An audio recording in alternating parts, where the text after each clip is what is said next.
নমস্কার বন্ধুরা, আমার চ্যানেলে তোমাদের সবাইকে স্বাগত। আজকে আমি ডুমুরের কোফতা কারি বানাবো। বেসন নিয়েছি, ধনেপাতা কুচি নিয়েছি, টক দই নিয়েছি। একটু বেসন দেবো যেটুকু লাগবে, হলুদ দেব, লঙ্কা গুঁড়ো দিলাম একটু, নুন পরিমাণ মতো, সাদা তেল দিয়ে নেব গরম ততক্ষণ। এবার আমি মিক্স করে নেব ভালো করে, জল লাগলে দেবো, একটু জল লাগবে। আচ্ছা, জলটা একটু বেশি হতে আমি আরো 2 চামচ বেসন দিয়েছিলাম।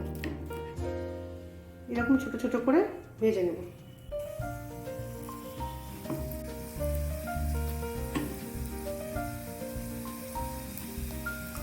এবার বড়াগুলোর উল্টো দিকগুলো ভেজে নেব।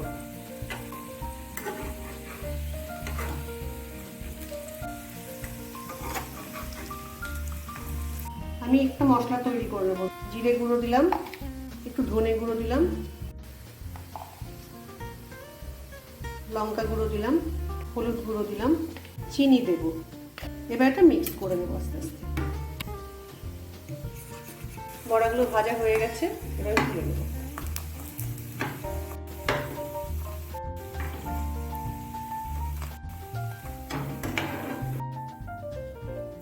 একটু হিং ফোড়ন দিলাম, দারচিনি দিলাম, লঙ্কা দিলাম।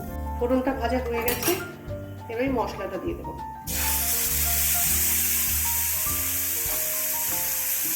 গ্রেভিটা ফুটছে, একটু নুন দিয়ে দেবো, গরম মশলা দিলাম।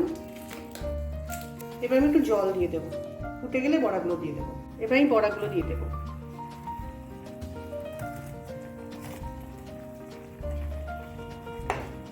দু 3 মিনিট ফুটিয়ে নামিয়ে নেব।